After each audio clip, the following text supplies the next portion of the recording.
Hey, what's going on, everybody? And welcome to another edition of Ask an Educator, Sofia Speaks edition.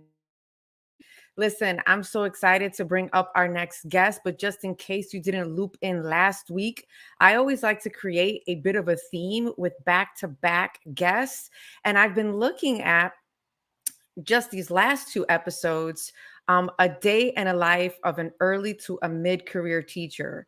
And it was super dope. I was hanging out in Kansas City and I'm going to stay there.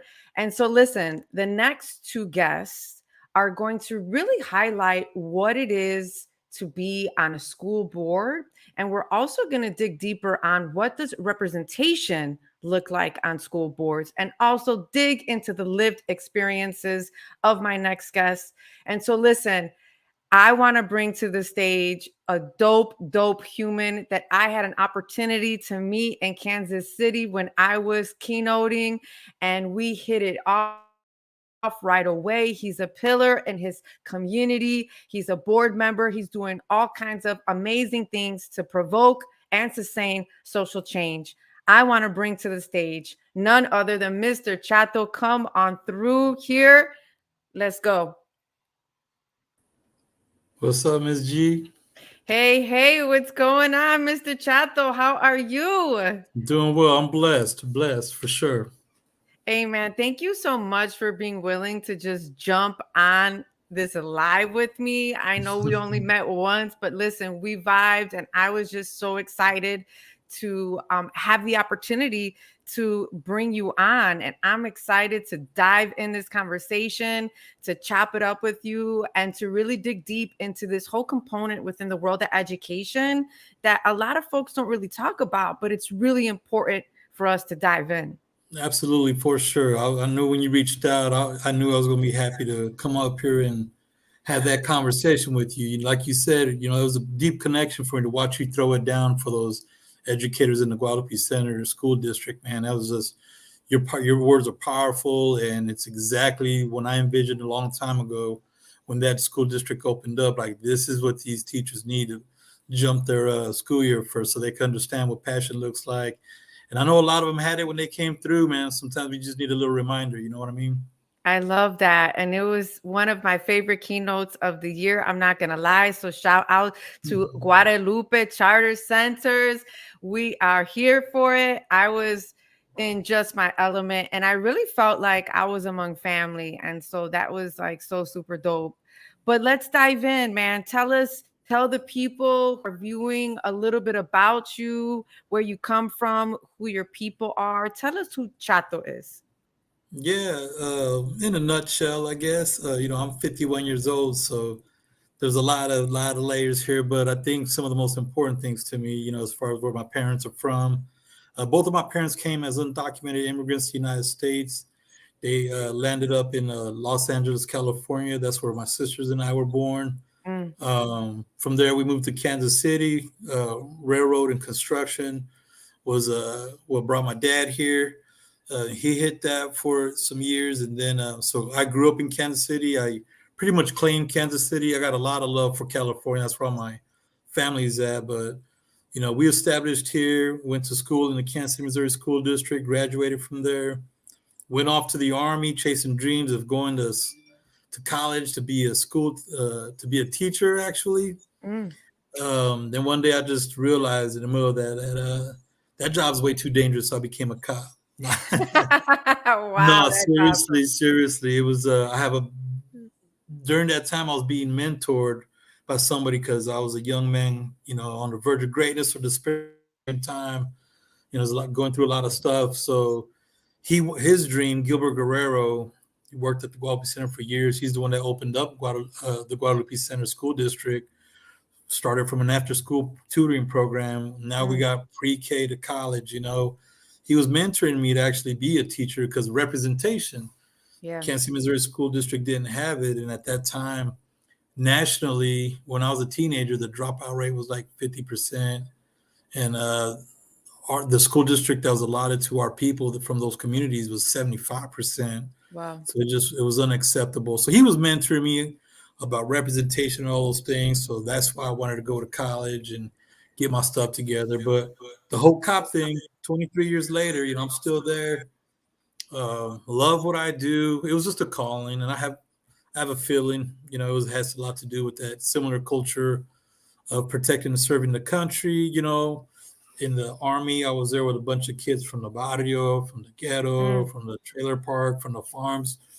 Just a bunch of poor 18-year-olds, have nothing to give, but we gave everything we had. We gave the most precious things. That was our service and our time. wow. So that's just a little bit about me, how I got here. But in between that, there's all kinds of stories, and we could chop it up on some of that too. Wow, that's so amazing. Like, for so many, a lot of people won't even go down the law enforcement route. I mean, for so many reasons. But I definitely want to just kind of lean into that just a little bit more. Tell us a little bit more about that because obviously, and we had this conversation over lunch after the keynote Hmm. and after the convocation, just the lack of trust between the community and between law enforcement, and specifically with communities of color like you and I. And Yes. talk to us like, what have been some of your experiences on the beat working with people and just really trying to make the neighborhood safer, but really trying to earn the trust of the people that you're working with? Tell us about that. Are there any stories that you could bring out that you could Yeah, share with us? several, and a lot of learning. And so initially, so when I came back from the army, Gilbert Guerrero, who was mentoring me as a high school kid, he was like, "Hey, come on through. I got a job for you to run these youth programs, and we're going to give our kids all these opportunities to become involved in positive activities in safe spaces with caring adults that look like them and walk like them." Like he was really big into mentoring our youth, into handing off the leadership, developing the leadership. And so I was going to school to be a teacher at the time because, like I said, in Kansas City, we didn't have a whole lot of Latino representation in the classroom. And that was important because, as I stated, the dropout rate at the time. But somewhere in that, we have Vincent Ortega was on the police department. He made it all the way to deputy chief. And anytime our community had any kind of a crisis or needed help, or somebody from the Kansas City, Missouri Police Department, we called on him. We leaned on Ramona Arroyo. She was a sergeant, but it was Wow. very uncommon for us to hold those spaces. Mm, And so for me, um, I was frustrated because I was mentoring some kids that are 12 years old, 16 years old, and they're just trying to find their way. And they were just like me. I was just figuring it out, during that time. And the gang culture was huge around here. There's a lot of violence in our communities. There's a lot of just different, what I call at-risk indicators for our people. mm, We're a community that, you know, the working poor. We come from undocumented families. wow. Spanish was our first language. Sure. The education system didn't work for us. It was accredited and unaccredited off and on. Mm, So we didn't have quality education. And like I said before, um, with the 75% dropout rate, like we weren't prepared to be marketable in the workplace or in college. So there's just so many things that existed. And the hardest thing about being a police officer was historically, whether you're a great cop, or just somebody with a good heart, historically in this country and in many countries, those positions of influence and power, and specifically law enforcement, were used to perpetuate the oppression, so that the, mm, the haves had more and the have-nots had less. And so wow. I understood all that just because of my mentors, the education that I got from them, as far as like, hey, they're wanting to hire minorities, they're wanting to hire Latinos and Spanish speakers. They understand the history and the distrust. So our police department was reaching out, and I remember my kids always having problems with the cops, and I just never knew what was up, and I was Mm, so frustrated that like I went to my mentor. I was like, "What's up, Gilbert? What are we gonna do? We're gonna go march, or we're gonna like what? How do we address this issue?" right. And he was like, "Well, I mean, if you don't like it, then why don't you go become one?" I was like, "Damn, dude!" But like, Ooh. I'm going to be a teacher, and I was like, "You know what? Challenge accepted, bro." Because I started thinking like I was in the army. I do understand protecting and serving. Yeah. I do understand the honor and what it means to be courageous when it's not easy to be courageous. And during that time, it wasn't a very scrutinized occupation in the when I was expressed interest, which was like 2006, 2005. I expressed interest. It wasn't as bad. It was still considered noble for majority speaking, but um, I remember saying, "All right, man, I'm going in, man. I'm gonna go apply, and you'll see. I'm gonna go there and do it bigger, faster, stronger. I'm Mm. gonna speak Spanish and help everybody. And I was gonna take all the stuff that I had learned from my Chicano mentor, and I was gonna go and be this dope ass cop, right? Yeah. Well, I get there in the academy, and I learn real quick, man. Like, damn, I live in a dangerous city, Mm. and all the things that they were training us to do, like I already had some training in it. And once we started getting out there in the communities, like at certain times of the night, like I had no idea just how much people lived in constant, um, like there's just the inequalities that exist systemically, but how that perpetuated their vulnerability of them to violence, and Wow. the drug epidemic, at that time, how many people were suffering from drugs to try to cope with what they're coping with, whether it's poverty, hunger, mental health mainly, how they were quieting the voices of poverty and hunger and lack of education and just, all the things that systemic oppression does to somebody, right? When you don't Right. have access to opportunities. So I got another level of education, not just what I took from my mentor, but then just being in it, and then I went to the academy with, like, I was the only Latino, and I had no idea that it was just a bunch of Andy Griffins, man, people who wanted to do right, people who saw themselves like, hey, I want to come make a change. But then you get out there and you see it, and it's scary for them because they weren't used to it. Like I got put in a Latino neighborhood in Northeast outside of my neighborhood, but that's where like the majority of like Latin immigrants came to. They Mm. ended up in Northeast because there was a lot of it was just friendlier. I mean, whenever you have higher crime, the property value is lower, so it's more affordable for people living in poverty just to be in those kind of communities that are disenfranchised or Right. high crime, marginalized communities. It was just financially easier to exist for a lot of immigrants or people who Mm. live in poverty. So those are correlations, right? The more crime there is in your community, the less your property is valued. The less your property value is, the higher the crime, the higher the insurance. So economically, these people were were playing from behind. Um, Mm.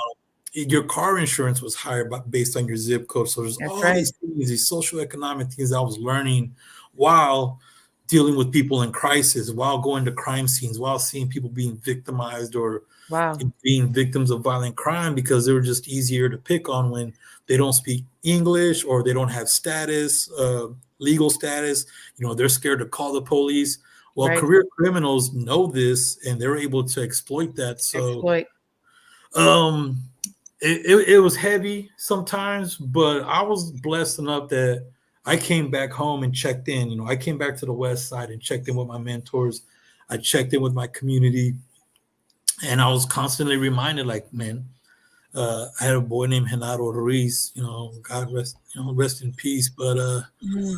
he kept me from quitting like 3 times because he was like, yo, man, like we still need you out there though, bro. Like you speak Spanish. Like these people aren't scared to call the cops. When they see Right. your face, they see your name, Villalobos, they're like, oh, they exhale a little bit because they don't know, like, is he going to Right. report me to ICE or is he going to help me, with my issue? Do I even have a right to be protected because I'm undocumented? And I was Wow. like, oh man, for sure, man. Like our department, like whether you live, work, or just play here, status or no status, we prided ourselves in like we want to be a department where people who don't have status can still feel like they can participate in the process and report crime if they've been victimized or if they just want to be a good neighbor. So for any Latino officer that came on that spoke Spanish, there was our application didn't say Latino police officer. It just said police officer. But we understood right away the cross we had to carry. Like when you show up on a scene and people speak Spanish, man, you could see it in their face. First they see the Yeah. badge, like, oh crap. And then they see the name, they're like, oh, all right, well maybe my voice matters or whatever. And like Mm. our white brothers and sisters out there that don't speak Spanish, they struggled. They would call people like, "Hey, tell them what you're trying to tell me." So people themselves Wow. would be frustrated because like I don't even know why I called the cop. Because the other issue we faced was like the overpopulation of like local jails. So people who committed lesser crimes like property crimes or whatever that weren't considered violent crimes, somebody you could see somebody in your car, steal your car, you call the police, you press charges, and it wasn't uncommon for them to be on the street 2 days later because of Mm, overpopulation. So accountability wasn't there for us. Like, why mm, bother calling the police if these guys chase these guys down, put them in jail for breaking into my house, causing my trauma, and I'm just going to see them on the street the next week because there's wow. too many people in jail. So there's all those things as a young man I was learning when I was a newer police officer, but you realize like how awesome it was when somebody did lose a kid or you were able to connect them to existing resources because growing up in a Latino community, I was very well educated in places like the Guadalupe Center, the Mattie Roads, the Mexican Consulate.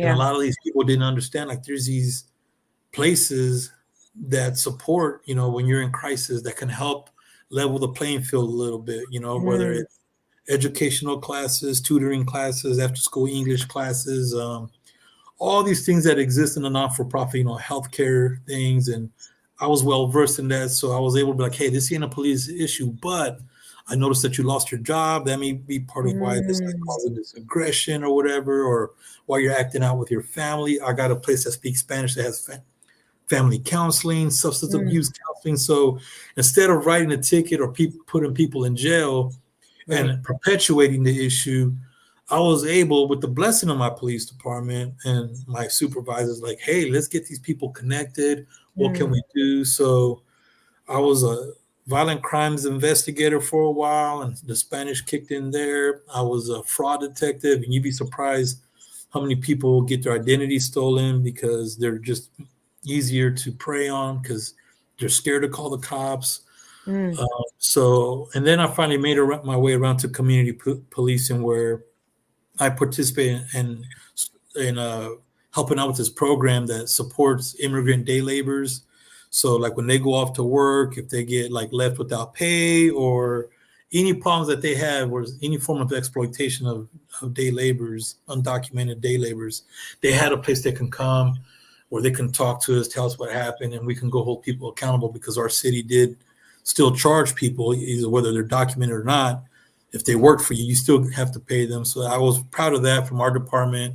We had a mm, chief that actually, a white guy named Jim Corwin, who went down to Jeff City to get ordinances passed so that we can support undocumented people when they got victimized. So I could go on, but I always was allowed to have a connection with my community in one way or another. And I was always surrounded by allies in the not for profit sector, in the business yes. sector, in the educational sector that allowed me to be a partner with them in trying to problem solve issues with, using compassion and empathy versus just writing another ticket and then perpetuating that issue, that struggle that already existed.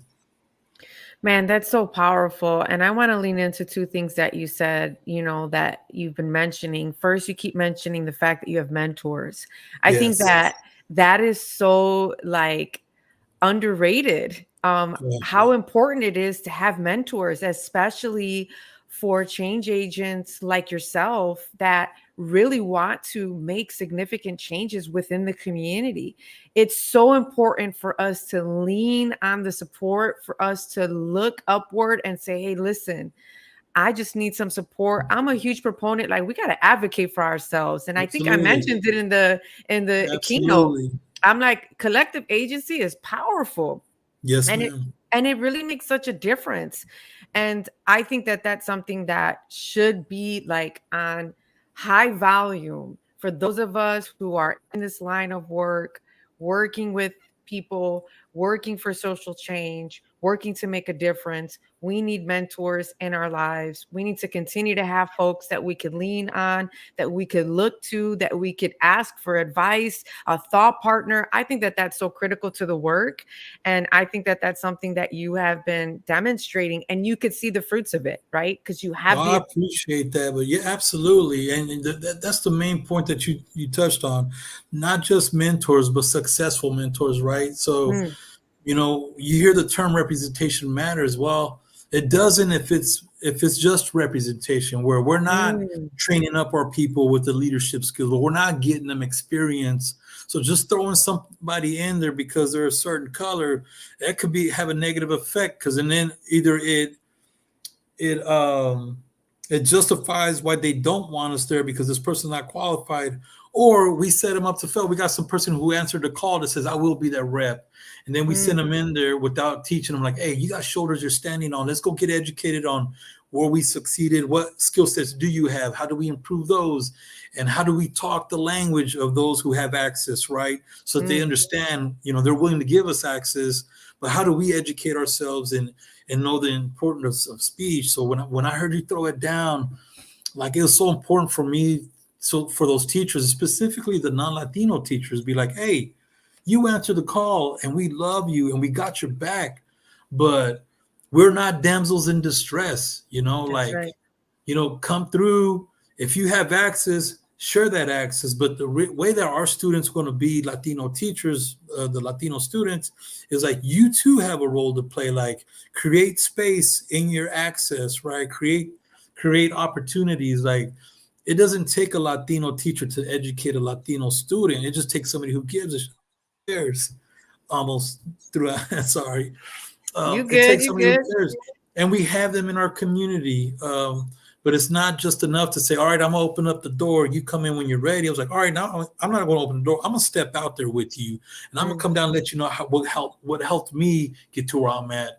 And let's figure this out. Let's educate, and let's not. My mentor didn't just mentor me, he taught me about the importance of history, love it. celebration of culture, where I come from. So the more I learned about the Mayans and the Aztecs and the contributions to science, I was Mm, like, damn, we're not just the worker bees, that's which right. worker bees make it happen. Don't get me wrong. My Right. parents were worker bees, but like, the potential for our brilliance, like, we're part of history. And I Come didn't on. know that.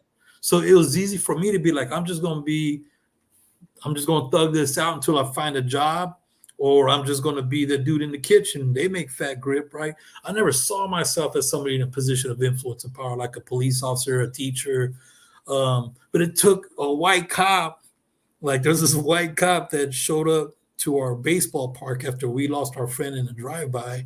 Mm, He came out there and he's like, man, I know what you guys are thinking about doing. And we're like, you don't know nothing. You ain't about us. You don't look like us. wow. So what do you got? He's trying to feel like, no, I do know. Like, you guys were the ones that played baseball down here. I watched y'all. As a matter of Mm, fact, I parked my car so nobody would mess with you. Like, yeah, we saw you. We saw you. But what now, man? Our boy just died in a drive-by shooting. And is this all we got? Like, this is all we know. We're gonna go try to find these guns, and we just gotta do what we need to do, right? right.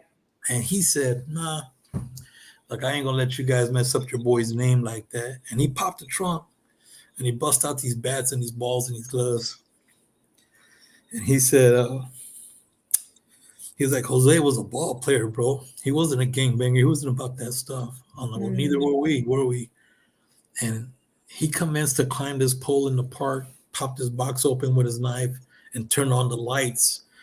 For the life of me, none of us knew that park had ball lights in it, man. We always played until it got dark and went home. wow. And we played baseball.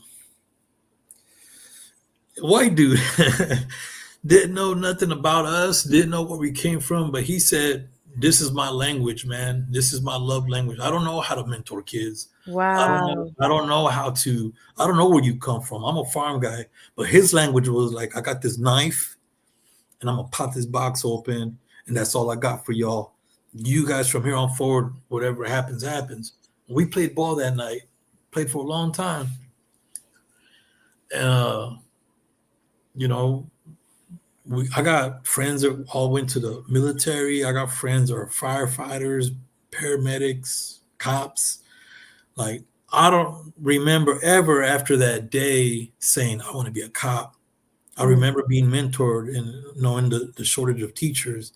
But somewhere when I was going to college to be a teacher, it clicked in me. I was like, I want to be that cop. I want to be him. I want to be wow. the Leatherman cop. I want to go out there with my gestures, just believe in people in crisis, right? Like they Yeah. believed in me. Like my mentors were like, nah, dude, we ain't gonna let you jump. I dropped out of school for the same reason, right? It was all this snowball thing was happening. And the people were like, nah, I'm gonna beg my friend to give you a job. Hang in there. You guys are the good kids. We got you. You come from a strong community. And so it was all that you're talking about, right? The mentors that they stepped in, the cops stepped in, everybody with just a gesture. Yeah. I'll get you a little job after school. Then this guy's like, I'm gonna teach you about your history. The next you know, I'm like, I want to teach, man. I want to do more. I want to, we got that's the issue, 75% dropout rate, and we don't have any teachers that look like us. I want to do that, right? I don't know. And then you start talking about college. I'm like, I don't know if that's for me, man. I struggled in school. I wasn't dumb. I just didn't care enough. But the cop thing, just one day, my boy was like, man, we should go join the police department. I'm like, hmm. And then the first person that jumped in my mind, it was that white dude climbing the pole with a knife. I'm like, Wow. dude, I know exactly how I would do it. I know exactly how I would do it. I would look at a kid, I would look at people in crisis and just Mm, metaphorically pull out that knife and pop the box open, right? Um, I don't, not everything involves taking people to jail. And then when it's time to hold somebody accountable, I can do that too. Because right. if you're affecting the quality of life of my people, if you're coming over here robbing and stealing somebody, like I got something for you too. But that wasn't the first thing that I reached for. Most of these things are just people in crisis and they don't understand, they don't have access, right? They don't have access to mentors, resources. So when you talk, when you break it down, Ms. G, and now I'm here because I'm a board member. Um, man, I take all that with me, and every word that you spoke, man, it lit my fire up. And I'm Thank just a you. board member, man. I'm not even the front line people like our educators, like and I was fired up, and I couldn't wait to be in there every other week to remind them, Ms. G, man, let's go. Remember that fire? Let's drink that, man. Let's pop that can of spinach open. You know what I mean? So Yeah, that's what's up, man. That's totally what's up. And I love this. And we'll pivot and we'll talk about your role as a board member in just a few seconds. But I wanted to let you go and I wanted you to share. And I'm Um, trying not to take up no time, right? I'm like, I no, got no, to this is what a podcast is for us to talk it oh, up right and for on. us to have this conversation. But I wanted you to demystify, right? Yeah, I wanted you to demystify, what a typical police officer, someone in law enforcement is labeled to be. yeah, And there are folks like you that exist that are in the trenches that have been with the people that have been policing and have their hearts in the right place. And I love what you're doing. And more cops need to do that, is to reach out for community resources, right? Because yeah, we can't do this in silo. And obviously, law enforcement has their role as they govern things, but you're going to need mental health support. You're going yes, to need, right? Like you're saying, like this multiplicity of services that exacerbate some of these issues that lean into crime, that lean into 100. violence. And so I just love that you talked about that mentorship and you talked about reaching for all those resources and how you were inspired by someone who paid it forward for you and how you wanted to then keep paying it forward with that love, with that justice, with that grace, with that compromise. And that's the same thing for me. Like if you can recall, that first student funeral for me Mm, was my turning point, was my flipping on of the lights.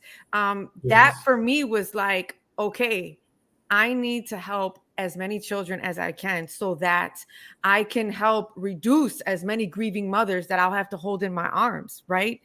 And yep, I think that that's such a powerful way for us to circumnavigate through our lived experiences, is for us to take them, to embrace them, and use them as fuel to propel this love forward, man. That's so dope. And I'm just so glad that you were there for those families. I'm so glad that you were there for those kids. I'm so glad that you were there to advocate, to offer resources, to meet people in the middle. See, people are afraid to compromise and to meet folks in the middle as if it will take away from their power. I compromise Yeah. with my students all the time. I'm like, Yeah. look, give me this, don't give me that. Yeah. Because I know that like you've got family issues. Don't worry about the quiz, just take the test. Right. Do you know what I'm saying? And so I'm just feeling the way that you are working with the people, and we need more of you. We need to duplicate you. But let's talk Yeah. about the board. How Let's did go. you get there? Like tell us about your journey to the board, because underrepresentation on school boards as it relates to the Latino community is crazy. I'm going to throw a stat at you that I wanted you to think about. But talk to us about your journey to Guadalupe Centers School Board. Okay, so mine is a unique situation. I know that particular organization and that school district is very intentional about representation. And so I know that's the seat that I wear. And they know, like, he grew up in this community. The kids are his profile, like children of immigrants, the majority of them. Yeah. I'm a first, Spanish was my first language. So I know the lane that I fit there. But I know that there's also, like, they've seen the work that I've done in the community. Plus, there is an arm of the board that has to deal with security. So I got 23 years of experience. I've volunteered my time for the last 7 years to coordinate their security and make sure that our babies are safe and that our educators are safe, and that people feel when they walk into that space that they can move forward, and I have to worry about the other things they have to face when they go home, right? Because that's a reality for our kids. Our kids live in the top 3 most violent zip codes in our city, but they're the most resilient, beautiful, talented kids because they have a safe space to go and channel that, right? So my lane is that, I believe in advocacy for all stakeholders. When we say the word stakeholders, I know for sure that people right away go to the kids and the parents. Man, you got to include the teachers in that, man. Like, they're in it, like, our teachers are the one that has to deal with all the kids in the different crises are coming from.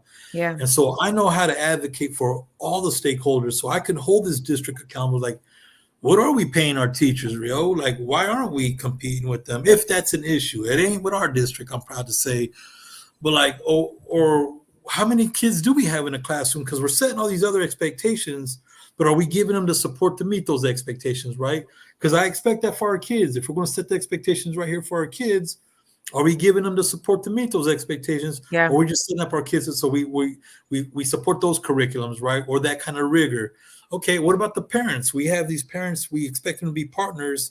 We have these expectations, but are we supporting them and providing them resources to meet those expectations? All right, cool. So that's expectations on those two. What about our teachers, though? We have all these incredible, some of them borderline unreasonable expectations. But how are we supporting them? How are we saying, like, right, as a board, like, hey, if there's a program out there that you want to go to make yourself more efficient at implementing your curriculum or whatever, or you see your friends at other school districts and they're bragging about something that they got, bring that home. Let us go explore that and how we can bring that to our teachers. Like, how are we advocating for it? So that's the lane I come from. But as a police officer, I'm also about accountability, like, hey, accountability could be a form of love, right? I got children, you got children. If your kid steps out of line, you're gonna be like, oh, it's all right. My kid's fragile. He comes from he has all these at-risk indicators, or like whatever. So I'm not gonna be hard on my kid. I'm like, nah. I want my kid to know, like, you got to pay for that. right. And we're gonna learn from it, but you still got to pay. We still got to have expectations. So accountability doesn't have to be like, I'm looking for ways to punish you. It doesn't have to do with anything with punishment. It has to be about accountability and responsibility. Like, you signed up for this job. Right. You came into the inner city wanting to teach these kids who are English language learners and all these other things. They come from high value. And now you're saying, like, well, I don't want to be, I want to wear a bulletproof vest to work. I'm like, that was one of the statements. And I'm not doing this to make fun of that teacher. I'm doing this to be like, all right, well, let's have this conversation. Let's chop this up, because our kids are coming to you to be safe. This is a safe space. Stuff doesn't happen here, and that's my job.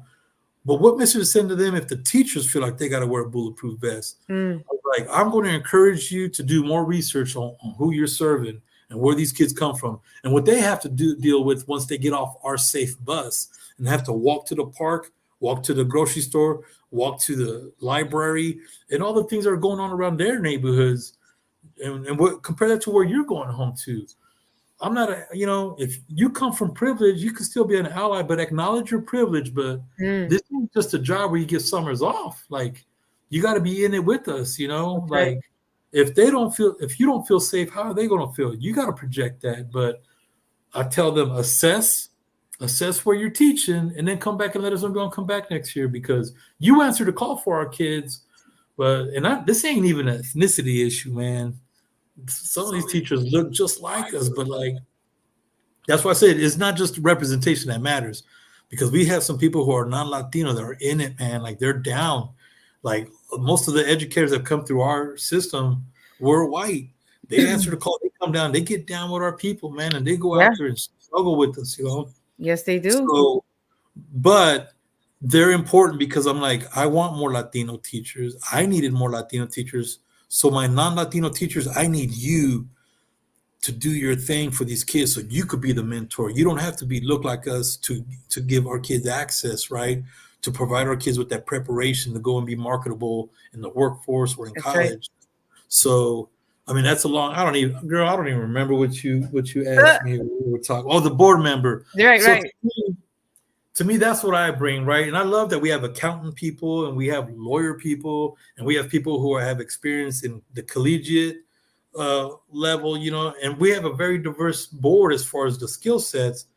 But like, I love that they're intentional about having parent representation Good. and people who look like, walk like, and talk like these kids. That's so important. Like, I'm learning from these people, so I'm gonna be a more efficient board member. So, hey, maybe just don't. Maybe I'm not just a board member here at the school that's from my community. You're preparing me by allowing me to sit in the same space as these other experienced board members who are up there in the financial boards and all these other places. Well, man, I'm sharpening my sword with them. I'm seeing how they get down. I'm seeing the language they speak, and I'm seeing what advocacy means from their experiences. Then, you know what? When I'm done being a board member here, then maybe I'll go jump on that bank, or I'll go jump in that theater, in the arts, or in finance. I'll go sit on those boards so I could go be a true advocate for our people who are up and coming business people or up and coming government workers. So that's why representation matters, man. And I love that the reason why I have a seat at that table is a lot of it has to do with where I come from, what I look like, and that I am of those kids, that come to our schools. I love that, man. But there's just so much work to be done because, right, these are seats of power, governing boards. Yes. They, y'all have a say on what choices are made as it relates to the district, the students, the families, the teachers, all kinds of different things that come to you guys that you have to decide and, really think through and process. But think about this, right? So in that stat that I gave you, a 2018 survey by the National School Board Association found that, and this was just a few years ago, only 3% of school board members were Latino compared to 78% white, followed up by 10% of our Black community. What are your thoughts on that? And is that mirroring what your I'm board looks like? surprised, considering the demographic of our people and what we represent as far as the population. It was crushing to me just to see that and to know that that's the actual stat. And that's just what 3 years ago or 5 years ago, whatever it was. But Right. that's now, and that's what it is. The reason why that hurts so much is because that tells me that even though this country loves to put it out there how much we're a diverse country and how much we need representation, we have all these allies in positions of influence and power that say, hey, we need this to happen. I'm like, where are we missing the ball then? How come you're not mentoring us? How come you're not preparing us for these positions? Why aren't we there then? That's to me, I hold, and even our people who are in those positions, like, what about the next person up, man? Like, don't just, and I think a lot of that has to do with some of the things that I've seen is people are like, they're so die hard with this representation matters, but they don't do it responsibly, man. I'm like, we can't just stick people in these spaces, man. I remember it's just like having a Latino cop who believes in law enforcement is the only way, right? And that's what he was trained by his mentors. Like, hey, every ticket you write and everybody goes to jail validates what a hard worker you are. Then we take this guy without even assessing his background or how he was trained to think. And we're like, oh, he's Latino. We're going to open up this new position on the West Side that's community policing, and he speaks Spanish. Let's put him down there because, representation matters, and we believe in that. I said, all right, well, hold up, though. Does he have the skill sets for community policing? Does he know that words like compassion and empathy are synonymous with courage? Wow. Or did we just we got this guy that we trained to be a dog and a sheepdog, and he's trying to do a good job because that's what we train him to be. Then we go stick him in a position that doesn't require people to get tickets and go to jail, right? Wow. So that's what I see a lot is like we got to be more intentional with our mentoring. We want to mentor you to be the next teacher, but did we give him a chance when he was in high school to be a tutor and pay him throw him some money after school so he could learn the culture of teaching, implementing curriculum? Did we let him shadow somebody when he was in college, right? Wow. We have access to schools with Latino administrators. Do we have those programs that exist? Or are we just going to be like, hey, let's hire this teacher because he's Latino, then he gets in the classroom and just treats our kids like crap because he has a certain way of teaching, or he has a certain way of how he looks at his own race. He hasn't been able to deal with that internalization, internalized, where they look at themselves, they don't see something good, right? Right. And we have those folks, man, because they haven't been given access. They haven't been invited to the table for conversation. And we see them out there, and it's like wasted opportunity on us, or we just don't talk to them because they're a different political affiliation. Like, we're not going to have conversations with you because you're down with all that. That's where we miss the opportunity. We have people in spaces and they're able to maneuver in those spaces. And if we're not having courageous conversations, then we're just sitting over here with our own beliefs in each other, but we still don't have access, and we do our people an injustice. So that stat, man, that was hard. That was hard for me to see because I know how much our young people look at me. We can be cops. I'm like, yeah. Right. And they're like, what? I'm like, bro, what's up? And they're like, I always wanted to go to the military. I'm like, well, that's a start. That's good. Common culture. Like, how do we get there? Are we eating food? Are we being healthy? Are we keeping our nose clean? But we miss a lot of opportunities when we don't mentor. And this ain't just our own responsibility. I know some people who didn't get invited to the table because they weren't of our ethnicity, but they were so willing to give us access and mentor us. But they were looked at, they were shunned because, well, we need a Latino in that position. Do we have a Latino ready? That's my question. Do we have a Latino ready? Do we have a Latino ready? Yeah. We're demanding representation, but do we have a Latino ready? Wow. And if we don't, then we got this person who's answering the call, who's black, yellow, white, red, anything but brown. They're ready. They're ready to come in and throw it down for us with us. And then we could tell them, hey, while you're here, can you help mentor this Latino who's a paraprofessional? Or can you mentor because representation matters to us? Can you get down with us? They're like, yeah, man, we're honored to be here, but we don't mess with them because we rather have this person who's unprepared or whatever because representation matters. I'm like, man, we got to be careful with that. We don't do that person injustice, getting unprepared. Then they get up there, get overwhelmed, and then they fall out. So all we have left is the others, right? So we gotta be opportunistic and intentional when we have those allies that show up and they answer the call. We can have those conversations with them, like, yeah, man, that'd be dope if all these little Latino kids were like, I want to be a teacher because of Mrs. White, right? I mean, my mentors on the police department were white dudes. They're like, we need you, bro. We got all these people out here to speak Spanish, man. They're gonna have a voice, and you're gonna be able to talk their language, and they're gonna be able to participate and keep their neighborhood safe. We need you. I'm like, dang, never looked at it that way. I was like, when I was a kid, I was scared to speak Spanish because the teacher would always make me help that one kid, and I'm like, damn. I was like, I'm still trying to learn algebraic expressions, bro. And now you want me to teach this in Spanish? But that teacher was like, man, you're all I got. So I did it. And I'll never forget, like 4 years after I graduated, I ran into a couple of those kids in their beautiful English, brilliant people, went to college and whatever. They're like, man, I'll never forget when I was a freshman, though. I didn't speak a lick of English, man, and you were there for us. I was like, I hated you Wow. guys, man. Like, I resented it because it was all this pressure put on me, and I wasn't prepared to implement curriculum. But that's why representation matters. Those people are here contributing, and we need people that can either speak the language or know the culture or understand all those identifiers, that Mm, people come from trauma. Like, we know what it's like to be poor or just how to struggle and find those resources to get our education.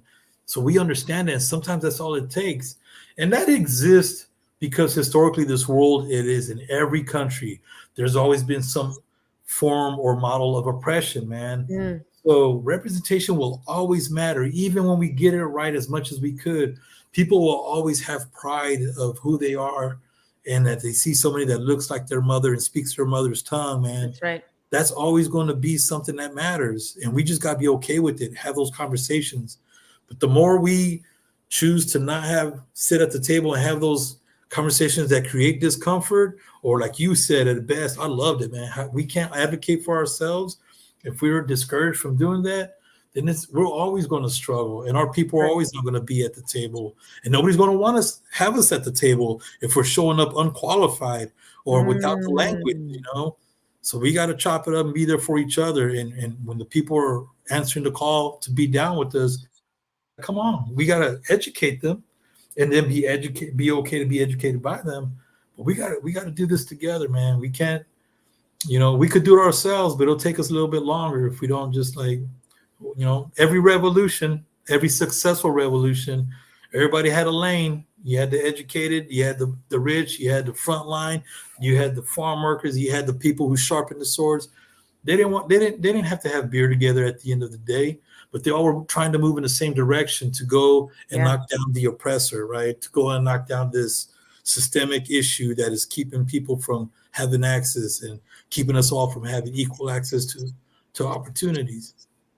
Man, that's powerful. Like you said, such a radical thought, but it's such a real thought. This idea of really preparing, folks of color, especially within the Latino community. Like, that's a powerful thought. And that's a radical thought for you to say, not every Latino is ready um, to answer the call, because he or she has to continue to do their own mirror work and their own internal work and eliminate their own biases, Yeah. right? To be able to service. And I think that that is a very radical thought, but I think it's one that's worth mentioning, because we do need preparation. And because historically we have lacked access to quality resources, mentorship, and the like, there is a breakdown in that. And I think that that's a really powerful point. And I really hope you're having these conversations during these board meetings. And I know you can't disclose stuff, but are you leaning in? Yeah, we have Are a you pretty being a good board, disruptor or man. what? Oh, you know it, girl. Like, when he, and I'll give our board president some credit here. When he called me, I was on the board in the past, and I was that dude in the finance. I don't have a financial degree, but I was asking some hard ass questions, Come and he on. was on that committee with me before he became the CEO of the organization. And so when he asked me, I told him, I was like, "You remember what I was like back in the day, bro?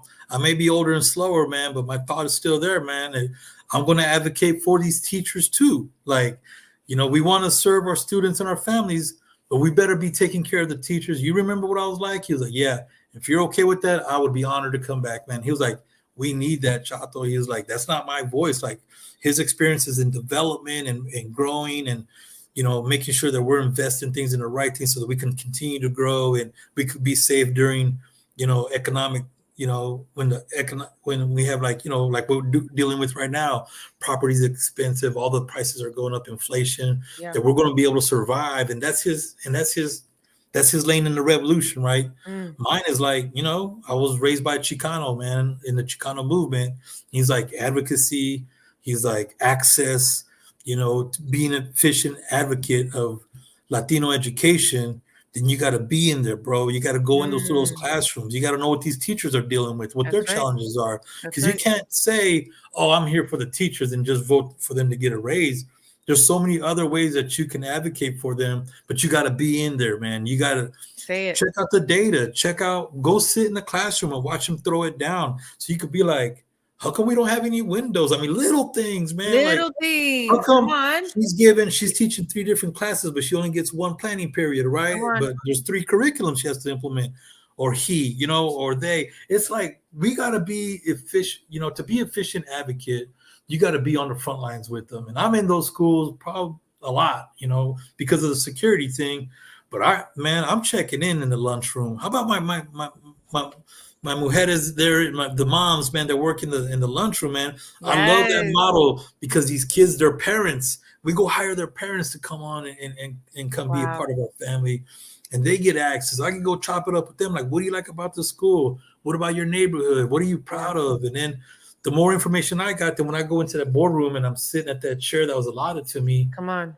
from a place of representation, I could be like, yeah, but check this out, right? Like, this is what I know from being down there. What are we doing with that? Can we survey them? Can we bring them to the table Mm, before we make this decision on their behalf, right? So yeah, man, I'm all of it, and I you love it. too, man. You're all like, oh, that's dope. I was like, the parallels of the mentality of trying to be an efficient police officer, provider of protection and service, and what the educators are trying to do in their challenges, right? As all the policies continue to change, law within education continues to change. How much support you guys get from national or lack of, I should say? Right. How do you advocate for that? And because one common denominator that I see, and a lot of people are struggling with getting incarcerated or struggling with drugs, and just they're struggling in the criminal justice system, is lack of education, is lack of Mm, access to education. wow. That is one of the huge common denominator, and then the mental health is the other one.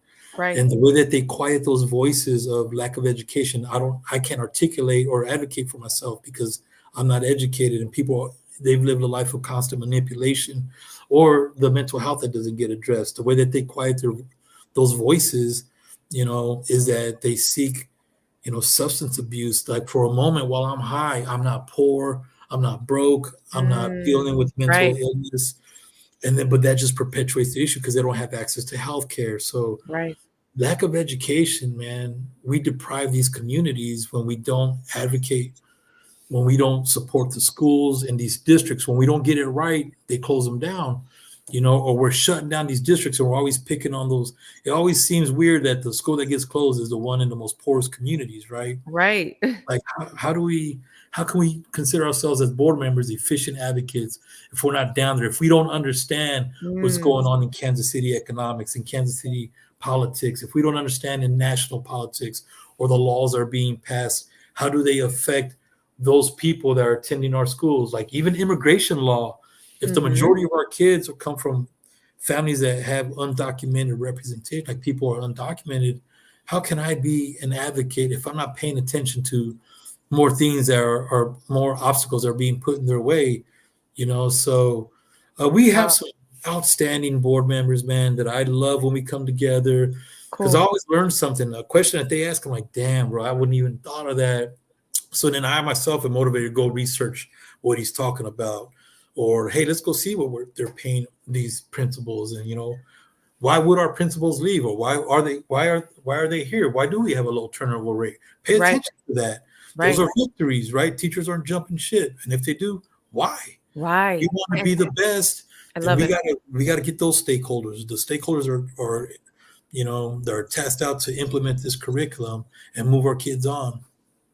And, like, I definitely wanna support that idea of boots on the ground proximate to the issues. I'm so super passionate about that. Please don't have nothing to say to me if you are not proximate to those issues, Nah, if you are not boots on the ground, and I'll say it. obviously, if that's not your line or lane, but you're still down there with the people, like, that warrants and that, like, fosters so much more respect because it's like, you're thinking about things in theory. This is personal. This is what we're living out every day. front lines, in the trenches, proximate to these issues, it's a whole different ballgame, right? Speaking from a boardroom versus walking through some of those classrooms and knowing it's hot as hell up in there and Yeah. on an August day on a Tuesday, and you're talking about every kid should be learning. Well, they Mm-hmm. can't even breathe because it's so hot Mm-hmm. in some of these classrooms. And now they got to go get some water. They're getting out of uniform. It becomes a distraction. Everybody's hot. So again, right, this is just an example. Um, I'm still in that for you, Ms. G. Proximity. I love that term. I love it. Proximity. proximate Mm, proximate to those issues, yeah. and then we could have a conversation. Yeah. Speaking of conversation, we got a comment from Lexi. Thank you for sharing your wisdom and experience. This is a really good question. I should have see. I'm not even gonna take credit, Lexi. This was good. What are the top three qualities that you feel a board member should embody? I mean, that's a great question. Tell Ooh. us. Well, I do know the one that jumps at the top is the one that I see in some current board members on this board. And in the past, I've seen some of it, but this one in particular is that it's not just a thing on their resume, man. They're speaking up, and and when you're able to have the courage to ask the hard question, and the hard question for me is like, why are we doing it this way? Like, I know you're the leader of the school, I know you're the board president, but I need more than just I think we should do this. Why exactly? Because and we have board members that challenge, like, well, you remember that one time it didn't work out for us. Why do you think this is going to work out? Why Mm, do you think this person should be promoted? I mean, we have some really good, and they're respectful with it, but they're asking it. They're not just sitting there on their phones, like waiting for this thing to be over so they can say, hey, I served on the board, I voted. But right. man, there's some good, courageous conversation going on within it, man. And I love it. I get in it because sometimes, I mean, obviously, you can tell I'm shy. I don't speak up a lot. But Right. it's Right. good to hear people who come from different, and specifically the allies, right? People who aren't represented, like they're not the Latino board member. But when they come at you like, hey, man, have you guys even considered this? Because the way you guys are doing it now, I could see these challenges, right? They're not even saying, man, don't do it that way. It's dumb. They're like, I could see these challenges. So even I learned language on how to come question something and advocate for something without coming off like disrespectful. But Okay. that's the number one, man. Are you showing up just to show up? Or are you engaged? Are you listening? And are Okay. you going to ask the tough questions even at the threat of making somebody feel uncomfortable? Because we're in that society where people don't want to ruffle feathers because they don't want to make somebody feel uncomfortable. Right. Well, we don't need those board members, but that's number one. Number two, I think a responsibility to, you have your directives, right? Like there, you got to know you're not just in there because, okay, well, Chato Villalobos, he's a cop, so he can do security. No, I gotta research this. All the God, I can't think of the word right now. It escapes me. All the things that require you to be a board, like, are you straight within like the state statutes and all those things? You got to be Right. responsible with that. Okay. You got to be committed to everything that helps a board stay healthy, as far as like, so that we're not compromising the integrity of the board, so that we're not out there doing things or participating in things that are going to, cause this board to have more challenges in achieving what they need to achieve to keep this district running, right? When you have to have integrity. When you walk out of that room, you're not just Chato Villalobos representing the Villalobos family. Like, you're a board member, man, and you signed this thing, and it's your name. So if you don't want to call out this principal for what they're doing, or you don't want to fire somebody because you're scared they're going to sue us, then you don't need to be there, because all you're doing is letting Mm, those kids and those teachers get a bad leader, and you don't want to hold them accountable because you're scared of being held accountable. Like, nah, mm, we got to show up, man. That's what you signed up for. If that means the finance don't seem right with you, you going to question the finance guy, like, hey, well, this doesn't seem right. How come last month we did this, or last year we did it this way? All of a sudden we got a new company, and that wasn't ran by us. Like, we got to take that role pretty serious, because those kids, every stakeholder, the parents and those teachers, are dependent on us to get it right, so we can continue to move. Those two things are probably the ones that jump out. Like, be accountable to what your responsibilities are, yeah. but the most important, man, be courageous enough to ask that question that caused some discomfort. sometimes complacency can bring down the school district, Absolutely. because Absolutely. you lose the credibility. Then those teachers don't trust you, or those faculty don't trust you, or the parents don't trust you. Then what are we doing? I love that, man. That's so powerful. And it just kind of reminds me of that saying by Desmond Tutu, right? If we are indifferent, right, in the face of injustice, then whose side have we taken? You know, Mhm. we have taken the side of the oppressor. And so to be complacent and complicit is just as bad, like if not worse, right? Mhm. than for Yeah, those who are doing the oppressing. So thank you for those comments. Thank you for yeah. that Great point of question. view. Great question. That's a really good question. I'm going to use it for my next week's guest. So thank you, Yeah, Lexi. yeah. Appreciate you. Why That you, Chato? Why do you think you should be in that chair? I'm like, whoa. right, right. And guess what? It is clear that you were created to be in those spaces and that all your lived experiences have brought you. This is what I really believe at my core, that everything that we have ever gone through in every season of our lives has prepared us for the role, our destiny, and Mm, our calling that we were created to fulfill soon thereafter.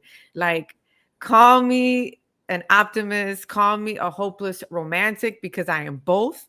I really believe that. And I know that you're one of the renegades that is just part of what we've been saying, the revolution. I dropped another gem when I was with y'all back at the beginning of the school year. And it's one of my favorite lines that I carry with me all over the country.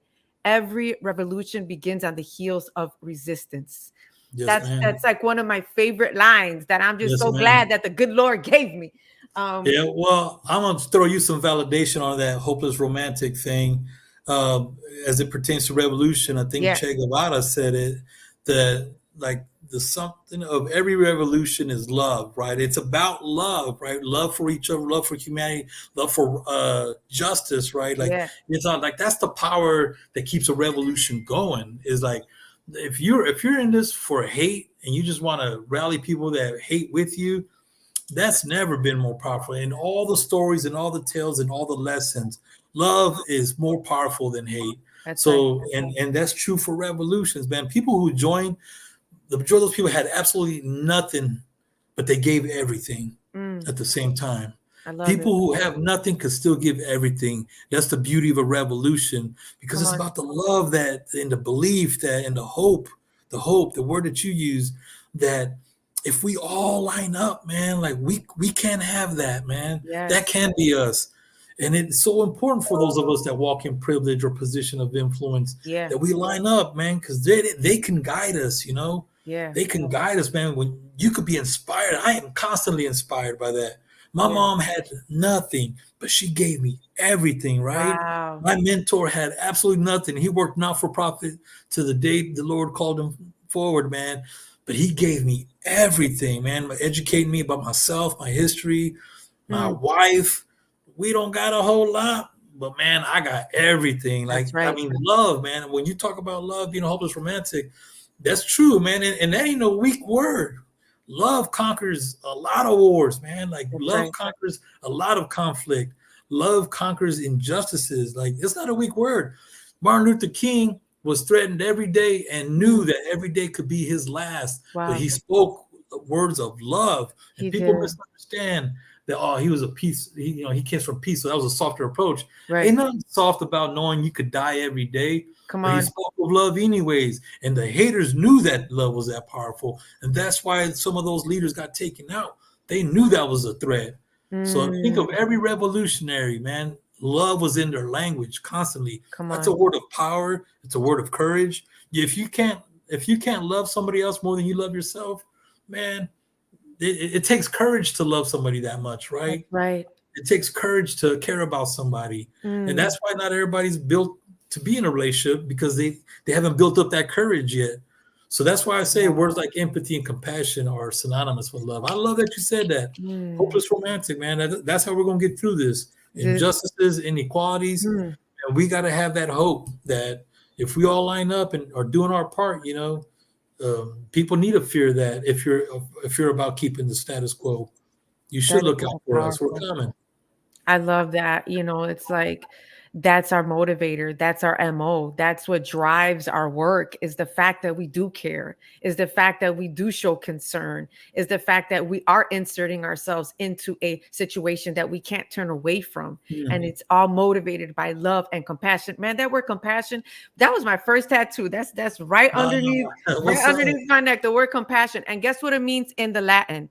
In the Latin, it means to suffer with. That's what compassion means. Damn. To And suffer. that takes with. strength. That takes courage. Come on, To man. voluntarily be down there when you got it okay. I walk in privilege, right? You know, I'm heterosexual, male. You know, I got a job, I got insurance. I understand that, man. So to me, it's like if you have privilege and you choose to come down here and figure this thing out with us, man, come get it, man. That takes so much courage, man. I love it. That's awesome. I'm gonna have to look that up, man. I throw that word around a lot. Didn't even know that. That's dope. With. And so we are nearing the end right here. I just want to bother you with a few more things, Chato, and then I'm going to cut you loose. I know you got your family back there, and I know it's been a day for you. I'm sure every day is a day for us to keep it moving, right? And it comes with its own collection of scenarios. But I got just a couple of things here, making it fun here. So this rapid fire round, this is just you talking about like this or that. So you can't really think about it too quickly. All so right. It's like rapidly fire off like All right. this or that. So I got little categories. So the first category is sports. Okay. So let's take a look at the sports. All right. Kansas City Royals or Kansas City Monarchs? Ooh, I grew up a Royals fan because I didn't have access to that history, but I love the Monarchs, the history of the Monarchs. The current team, Royals, I'll just be honest, Royals all day. I bleed blue. Royals all day. Royals it is. Let's just scan it out. Basketball or football? Football for me. Okay. All day. All day. That was easy. Okay, man. I'm a basketball mom, so I'm pretty biased. Yeah. I love me some basketball. Yeah, our team rolled out on us back in the day, and so Patrick Mahomes and the Chiefs is kind of hard. We won 2 championships recently, so I'm still, we're still the defending champions, so that's an easy one right now. Okay, all right. Super Bowl or World Cup? I'm gonna say World Cup because I'm down with every World Cup, regardless who's there. Super Bowl will only be better than World Cup when my team is there. So I got honestly World Cup all day. Women's World Cup even better. I know, amazing, right? Like my students are all about the World Cup. I had to stop instruction when Mexico was in the World Cup. Olvídate. They were going bananas. They were like, I'm like, let me put it on my screen. Everybody get your phone out of your lap because I could see. Anyway. When you see those like smaller countries win, man, you unintentionally fall in love with some of those little countries, right? Because they're knocking down the big world powers, and I love that stuff. So we record all of ours every game, and our family watches. We pick up our favorites, and then USA and Mexico for sure, all the way. Yeah, all the way, man. All right, let's pivot to music. Let's see what you got going and what your flavor is. I just threw out some randoms, okay? But I don't know what you listen to, pero vamos a ver. Okay. Peso Pluma or Bad Bunny? Who would you play first? I'm Bad Bunny, man. Bad Bunny. I'm an OG though, so like I'm more familiar with his Peso Plumas and young kids. And I enjoy that Peso Pluma. He's that's their vibe right now. Right. And I'm an OG, and Bad Bunny I could relate to just a little bit more. Just a little bit more. I feel that. More. Okay. All right. Salsa or Latin pop? Latin pop. It's kind of cool. It's a vibe right now, right? My daughter and a couple of friends, man, they've been sending me some like playlists and Latin pop, man, and like I got into like what's Camilo lately, man. And then some of that old school Enrique Iglesias, man. Yes, so, Enrique. Yes, he keeps relevant, because he hooks up with the newer artists. So it makes me feel welcome because he's of my era. But like, Latin pop for sure. Definitely's got a I can vibe. appreciate some live salsa though, man. Them orchestras are fire. If you can Come on experience now. it live, if we're talking about live, salsa all day live. And then like watching people like cut up Oh, that carpet for those that could really big dance fan of the salsa. dancing I'm like too. mesmerized. I'm like, how the Yeah. heck did you just like do 50 million Yeah. spins? If we do subcategories, I'll be going back and forth on that. Yeah, that's a good one though. It's a good one, right? Okay. Carol G or Alicia Keys? I'm more familiar with Alicia. Alicia. I'm more familiar with Alicia though. So Okay. I don't. Yeah. Well, but Carol G, man, she comes in hard with some of those collaboratives, man. She came in guns blazing this year. She's got some through dope mainstream. collabs that Yeah. she made me pay attention. I need to improve my Carol G because I know when it came on, I was like turned it up. Alicia Keys I just got comfortable with when it's on the rails. And to be honest, I've never downloaded any Alicia Keys. I just but when Carol G came on, I had to throw her into some of my Latin pop mixes. So Yeah. maybe it is Carol G, and I didn't even know. Maybe it is. I feel like you're leaning towards Carol G right now. Yeah. I'm kind of feeling that's where this is going. Yeah, Okay. Alicia Keys does have some situational songs, though, man. I was like, Oh, she she's spoke got to me. situational songs. Certain parts of my life, I was like, ooh, she spoke to me. And maybe I'm just connected to that one song. Right. I know. She be up our street with some of her ballads. All right, let's go into food category because I don't know if y'all are hungry, but Miss G could definitely be taken out to dinner by Mr. G in like 10 minutes. Yeah, we're supposed to be rolling too. So all right, tacos or enchiladas? you don't even have to finish that, man. Tacos for days, man. Let's go. But I cook at home. I got the fryer, I got the slow cooker, so I got different. I got different. I barbecue. I take my taco game as fire. I take it all over the place. Okay, all right. Yeah, so I am not good, mad at that. but you can't mess with tacos, man. You can't. They're versatile. You could put so many different fillers. Your proteins you could flip up, man. Yeah. You could do all of that. Get real creative with the tacos. All right. Okay. Let's go into appetizers. Pico de gallo or guacamole? Both together, mix it up. You said both together. Yeah, you ever do that? Get the pico de gallo and mix it with putting the guac. a little bit of the tomates, cilantro, cebolla. Yes. Guac is too much of diva for me. Like you got to have money to get the guac. So I'm kind of have that resent towards guac because I didn't always have money. I like the way it tastes, but somebody else has got to buy it. I refuse to buy guacamole because I couldn't afford it as a kid. Pico de gallo was the poor man thing. Some chile and some onions, man. We always had access. Cilantro, you're good to go. That's it right there. On a good day, like if the payday came through, tomatoes in that. But I'll go without the tomato. Okay. Pico de gallo all day, man. That's the poor man guac. Pico de gallo, man. All right. Dessert. Tres leches or flan? Tres leches cake. Oh, that's the queen and the king, man. I know. Flan, I don't know. I don't know. It's all right. But when you say tres leches, look at the face of everybody in the room. When you say flan, people are like, all right. But when you say tres leches, people are like, let's go. Let's go. We're going to get that for the wedding cake. Ain't no flan at the wedding. But tres leches all day representing at the weddings. That's how you know. Leches. But it's got to be good. It's got to be moist. It can't be dry in the center. No, you're right. You got to find that one. You got to find that one. You got to find that bakery that. In Kansas City, we got two. Right. Okay. Well, when I go back down there and I be hanging out with some Guadalupe folks, y'all got to. We got put you. me on. We'll start off with some fire tacos and then go to the tres leches cake. Oh my gosh, I am literally so down for that. All right, last category, kind of like in the realm of our justice conversations. What the world needs most right now is healing or justice? Ooh, right now, I'm gonna go right now. Healing, man. It's bad. I know. We need some healing because it's just, man, people are like, we're in the era of picking sides, man. Yeah, man. And what's getting lost in all that, the injustice is thriving right now because we don't have healing. Once we get that healing going, I think that injustice will be, we'll be able to see it more and be able to be more proactive more. But as long as there's no healing, injustice is thriving right now. That's why I think the healing is more important.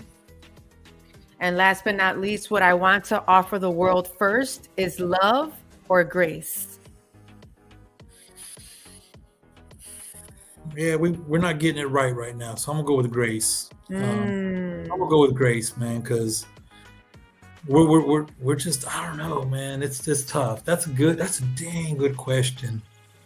I'm a big believer in love. Love will do. It's powerful and all that, but man, but grace, man, that takes courage. yeah, it does. They both do, right?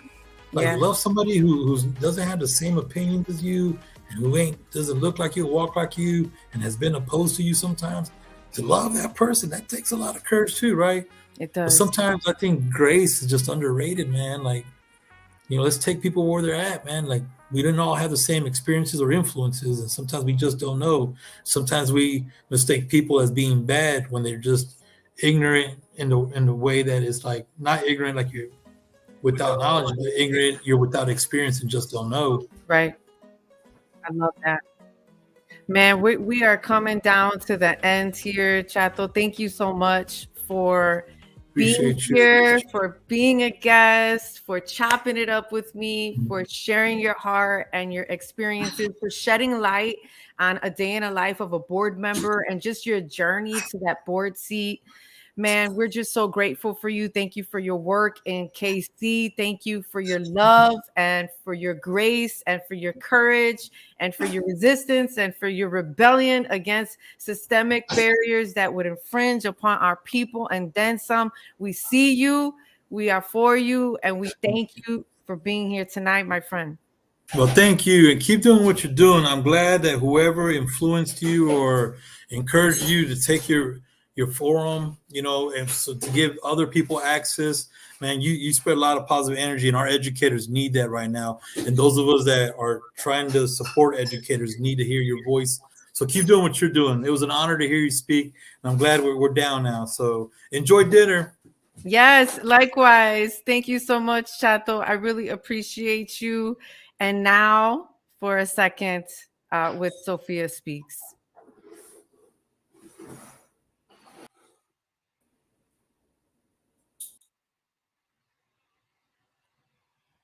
Wow, that was such an incredible moment in time. I mean, every time that I get to speak with incredible people, it just really, man, it just lights me up. It lights me up and it just reminds me of the work. And so I always like to leave with just sharing just a few words that come to mind that are always inspired by my friends who are online with me.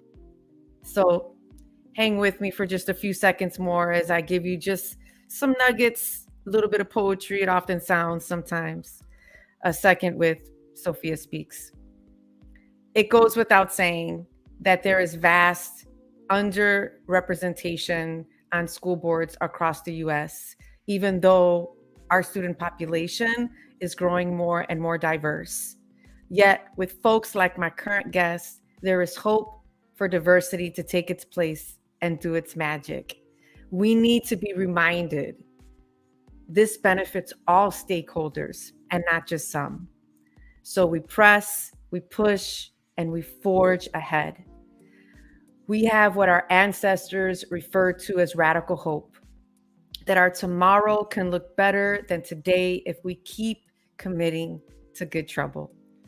And so, to all of my EDU justice warriors who have joined us tonight and who are in the fight, I see you, I'm for you, and I am with you in the fight. Until next time, continue to get into good trouble, necessary trouble. Goodbye for now.